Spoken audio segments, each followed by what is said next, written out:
अस्सलामुअलैकुम, स्वागत है आपका मेरे YouTube चैनल सम इन्फो में। सबसे पहले आपको इंस्टाग्राम का बारकोड यहाँ पर शो हो रहा है। आप अगर मुझसे कुछ पूछना चाहते हैं तो आप कमेंट भी कर सकते हैं और इंस्टाग्राम का यहाँ पे बारकोड आप देख सकते हैं, मुझे मैसेज भी कर सकते हैं अगर ट्रांसफ़र रिलेटेड आप कुछ जानकारी चाहते हैं तो।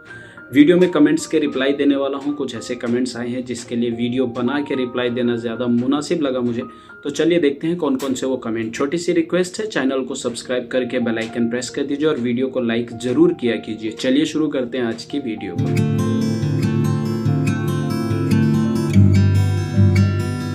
तो सबसे पहले मैं जिस कमेंट का जवाब देना चाहूँगा वो आप स्क्रीन पे देख सकते हैं। उनका कमेंट है कि क्या अगर मैं रिक्वेस्ट कैंसिल करता हूँ तो कोई मसला होगा, और उनका 90 डेज़ का नोटिस पीरियड शो कर रहा था। अब वो पूछ रहे हैं कि अगर मैं दोबारा रिक्वेस्ट मंगवाऊँगा तो क्या दोबारा नोटिस पीरियड आ जाएगा। तो इस तरीके की चीज़ें वो पूछ रहे हैं। साथ ही वो ये पूछ रहे हैं कि क्या उनकी कंपनी से दोबारा अप्रूवल लेना पड़ेगा। तो चलिए मैं आपको बता देता हूँ कि आपकी जो पुरानी रिक्वेस्ट थी, जब आप उसको कैंसिल करते हैं, कैंसिल अप्रूवल पे आपने क्लिक किया, वो कैंसिल हो जाएगी। तो कैंसिल होने के बाद उस रिक्वेस्ट से जुड़ी हुई जो भी चीज़ें थी वो ख़त्म हो गई। अब आप दोबारा जब रिक्वेस्ट मंगवाएंगे तो वो एक नई रिक्वेस्ट के तौर पे आपके पास आती है और उसको नए सिरे से फिर उसको शुरू किया जाता है।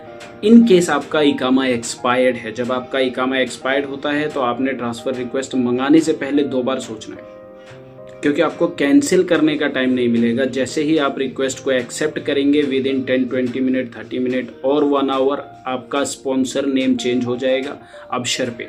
तो अगर आपका इकामा एक्सपायर्ड है तो रिक्वेस्ट मंगाने से पहले आप 2 बार सोच लें, अच्छी तरह से पता कर लें, सैलरी के बारे में पूछ लें, देख लें, काम के बारे में पूछ लें, देख लें, उसके बाद रिक्वेस्ट मंगाएं अगर इकामा एक्सपायर है तो।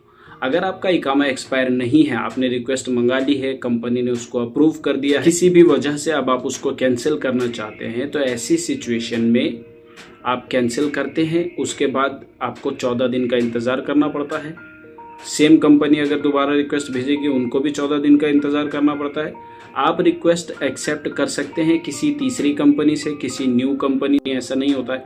आपने एक कंपनी की रिक्वेस्ट कैंसिल की, दूसरी कंपनी आपको सेम डे रिक्वेस्ट भेज सकती है। सेम कंपनी नहीं भेज पाती है, उनको 14 दिन का टाइम लगता है, वेट करना पड़ता है। तो रिक्वेस्ट आ जाएगी। अब आपका नया रिक्वेस्ट आपके पास आ गया तो आपका नोटिस पीरियड भी दोबारा शुरू हो जाएगा। 90 डेज़ वाला भी आ सकता है आपको, 90 डेज़ का। तो जब आपका 90 डेज़ का दोबारा आएगा नोटिस पीरियड, तो वहाँ पे आपको दोबारा वो सर्व करना पड़ेगा। तो बेहतर है कि आप पहले अपनी कंपनी से बात कर लें कि 90 डेज़ का नोटिस पीरियड पिछली एप्लीकेशन में आया था, पिछली रिक्वेस्ट में आया था, जो कि आपने 30 डेज़ ऑलरेडी इसमें नोटिस पीरियड सर्व कर दिया है, तो रिमेनिंग 60 डेज़ हैं। तो अब जो नोटिस पीरियड आएगा वो उसको कम कर दें या तो उसको हटा दें नोटिस पीरियड को। रिक्वेस्ट एक्सेप्ट करने से पहले ये बात आप अपनी कंपनी से कर लेंगे तो आपको आसानी होगी।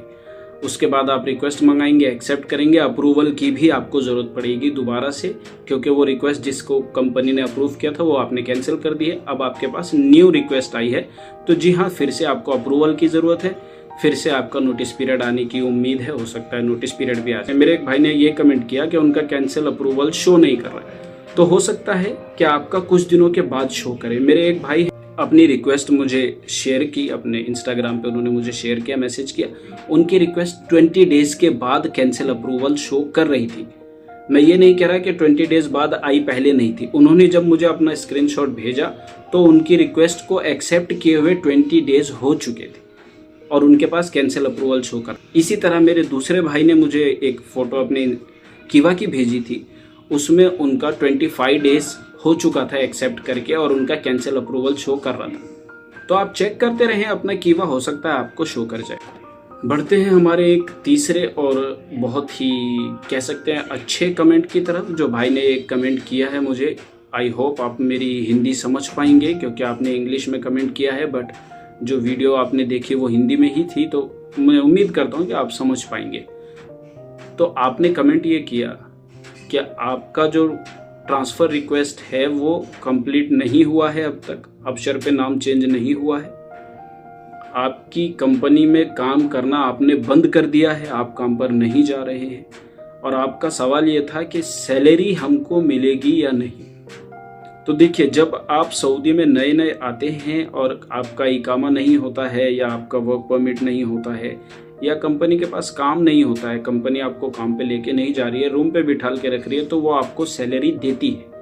लेकिन जब आप खुद काम पे जाना बंद कर देते हैं तो आपको कंपनी सैलरी नहीं देती है, वो फूड अलाउंस उनको देना पड़ेगा। फिर भी ये सऊदी गवर्नमेंट का रूल है, ये सऊदी लेबर लॉ का रूल है। ये सऊदी लेबर लॉ कहता है कि जब एम्प्लॉय आपका काम पर नहीं आ रहा है तो भी आप उसको फूड अलाउंस एटलीस्ट देंगे जब तक वो आपके स्पॉन्सरशिप में है। तो आपकी जो करंट कंपनी है वो आपको सैलरी नहीं देगी, लेकिन आपका जो सर्विस रिवॉर्ड है वो बनता है। जब आप ट्रांसफ़र कंप्लीट करके जाएंगे तो आपका जो टर्नओवर होता है, जो आपकी चीज़ें आप लौटाएंगे कंपनी को, कंपनी से आप अपना हिसाब करेंगे तो उसमें आपका सर्विस रिवॉर्ड आपको मिलेगा। सैलरी की मुझे तो कोई उम्मीद नहीं है, और रूल के हिसाब से भी ऐसा कहीं नहीं लिखा कि जब आप काम पर नहीं जा रहे हैं, ट्रांसफ़र कंप्लीट होने का इंतज़ार कर रहे हैं तो आपको सैलरी मिलेगी। ऐसा नहीं है, सैलरी की उम्मीद नहीं है। तो उम्मीद करता हूँ वीडियो आपको पसंद आई होगी। चैनल को सब्सक्राइब करके बेल आइकन प्रेस कर दीजिए। मिलता हूँ आपसे अगली ऐसी ही एक जानकारी वाली वीडियो में।